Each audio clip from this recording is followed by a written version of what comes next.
নমস্কার সবাইকে, আশা করি সবাই ভালো আছেন আর আমিও ভালো আছি। চলে আসলাম একটি নতুন ব্লগ নিয়ে। এই তো সকাল সকালই ব্লগটা শুরু করছি। তাড়াতাড়ি ঘুম থেকে উঠে পড়েছিলাম, উঠে ফ্রেশ ট্রেশ হয়ে এই তো বসে পড়লাম জলখাবার খেতে। বসে বসে আমি জলখাবার খাচ্ছি, মুড়ি ডালমুট। কারণ আজ এক বাড়িতে নিমন্ত্রণ আছে দুপুর দিকে, ওইখানটাতে যাবো। তাই আর কি তাড়াতাড়ি উঠে পড়েছিলাম ঘুম থেকে, যে আমার কাজ শেষ করে তারপর তো যেতে হবে। আজ তেমন একটা ভালো লাগছে না। সকালে জলখাবার খেয়ে এই তো হাঁটাহাঁটি করছি বাহিরে। ভাবছি একটু পর গিয়ে স্নান টান করবো, কাজ শুরু করব। কিন্তু এখন আর কিছুই করার নেই, বসে বসে ঘুরছি। তাই ভাবলাম চলে যাই বনুর ঘরে, গিয়ে ওকে অল্প সময় কুলে নিয়ে তারপর আসবো। এই তো ওদের ঘরে যাচ্ছি। আর আমাদের পুরো বাড়িতে শুধু শুকনো পাতা, পুরো বাড়িতে। এই তো ওদের বাড়িতে যাব, গিয়ে কিছুক্ষণ বসে ওকে কিছুক্ষণ কুলে নিয়ে আদর করে খেলাধুলা করে তারপর চলে আসবো আবার বাড়িতে।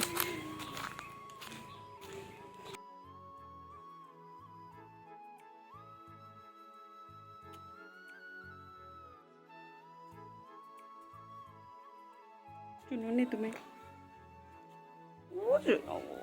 ও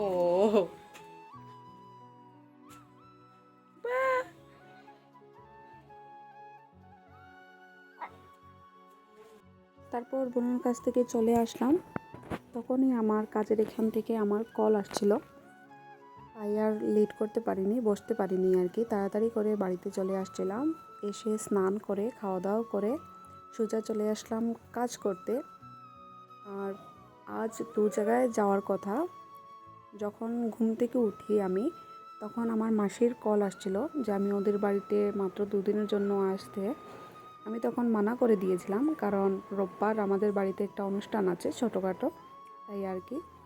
কিন্তু তারপর ভাবলাম যে না, রোববার সকাল দিকে না হলে শনিবার বিকেল দিকে আমি বাড়িতে চলে আসব। একদিনের জন্য হলেও যেতে হবে কাজে। তাই আর মানা করতে পারলাম না, তাদের বাড়িতেও যেতে হবে, প্লাস অন্য একটা নিমন্ত্রণ বাড়িও আছে। তাই তাড়াতাড়ি কাজ শেষ করতে হবে আর কি। আর তখন বাবাও কল করছিল আমাকে, যে মাংস আনা হয়েছে রান্না করার জন্য আর কি। তখন অনেক রাগও উঠছিল। আমি একজনকে 2-3 বার কল করছি, কিন্তু কেউ রিসিভ করছে না। তারপর অনেকক্ষণ অপেক্ষা করার পর অবশেষে রিসিভ করে কলটা। তারপর আমার যা কাজ ছিল কাজগুলো শেষ করি। তখন আর বেশি সময় কাজ করতে পারিনি, তাড়াতাড়ি করে কাজগুলো শেষ করেছি আর কি।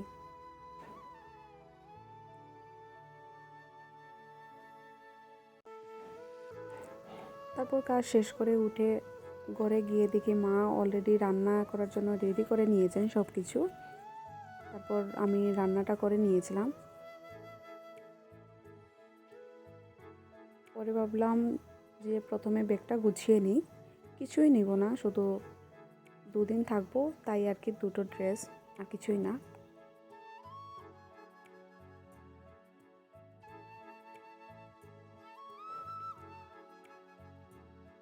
ভেবেছিলাম অনেক দিন আর যাব না কোথাও, বাড়ি থেকে বের হব না, কিন্তু 1 মাস হতে না হতেই আমাকে আবারও আমি না চাইতেই আসতে হলো। এটা আমার সাথে সব সময় হয়, আমি যতই ভাবি যাব না, কিন্তু যেতে আমাকে হবেই। প্রয়োজনীয় যা জিনিসপত্র লাগে আর কি, সব কিছু আমি এক এক করে গুছিয়ে নিয়েছিলাম।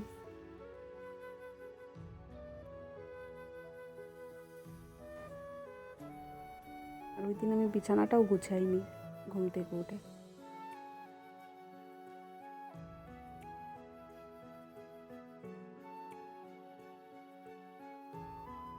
তারপর মা অনেক জোরাজুরি করে বলছেন, আজ বাড়িতে থাকবি না, তাহলে রান্না যখন করেছিস 2বার মুখে দিয়ে যা।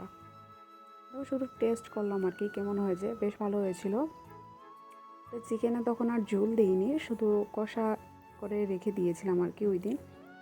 আমার ডাল দিয়ে মাংস খেতে অনেক ভালো লাগে, ডালের সাথে। এই বসে পড়লাম। খাওয়া দাওয়া করে রেডি হতে হতেই 4টা প্রায় বেজে গিয়েছিল। তখন ভাবছিলাম আর যাব না নিমন্ত্রণ বাড়িতে, তারপরেও যেতে হলো।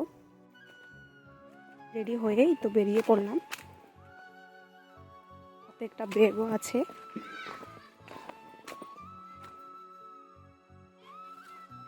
এখন যাব একটা অনুষ্ঠান বাড়িতে, ঘর সঞ্চারে। তারপর যাব গৃহপ্রবেশের একটা পুজো আছে, তারপর যাব আমি ধর্মনগর। বাড়ি থেকেই খেয়ে আসায় তখন আর কিছু খাওয়ার ইচ্ছে করছিল না। তারপরও মা বললেন, আসছে যখন তাহলে ফল খেয়ে যায়, এভাবে পারে না, কিছু মুখে দিতে হয়। তারপর ওখানে খাওয়া দাওয়াটা শেষ করে আমি হেঁটে আসতে হয়েছিল বাজার পর্যন্ত। তখনই সন্ধ্যা হয়ে গিয়েছিল। এই তো, আর আমি এই টাইমে কখনো ধর্মনগর যাইনি, আর এসেছি বহুবার। এখন সন্ধে না, পুরো রাত হয়ে গিয়েছে। এই তো, এই ফার্স্ট টাইম আমি এত রাত্রে বাড়ি থেকে এসেছি। নাহলে এর থেকে পরে আমি বাড়িতে যাই, কিন্তু এত রাতে কখনো বাড়ি থেকে বের হওয়া হয়নি। আজ প্রথম, তবু একটা দরকার ছিল, তাই এটা চলে আসছি বাড়িতে।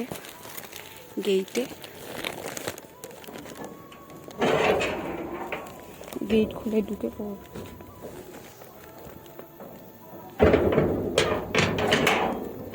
আর আজ এই অন্ধকার বাড়িটা দেখে বেশ অনেক কিছু মনে পড়ছে।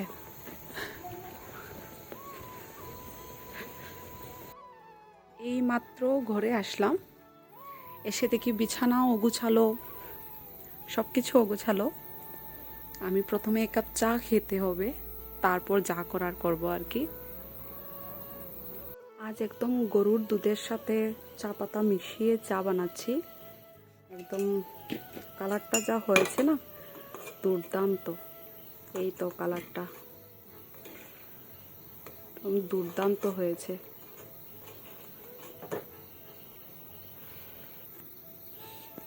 এই তো আমার চায়ের লুকটাই দারুণ এসেছে। এটা তো খেতেও একদম দারুণ হবে। চা নিয়ে চলে আসি শোবার ঘরে। এখানে বসে চা খেতে খেতে আমি টিভি দেখছিলাম। তখন ঘরে কেউ ছিল না, আমার ভাইও বাড়িতে ছিল না, ও গিয়েছিল একটু বাহিরে। তখন ভাবছিলাম রাতে কি রান্না করা লাগবে কি লাগবে না।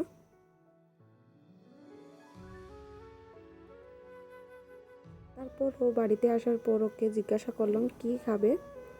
ওর এই ডিম কষাটা অনেক পছন্দ।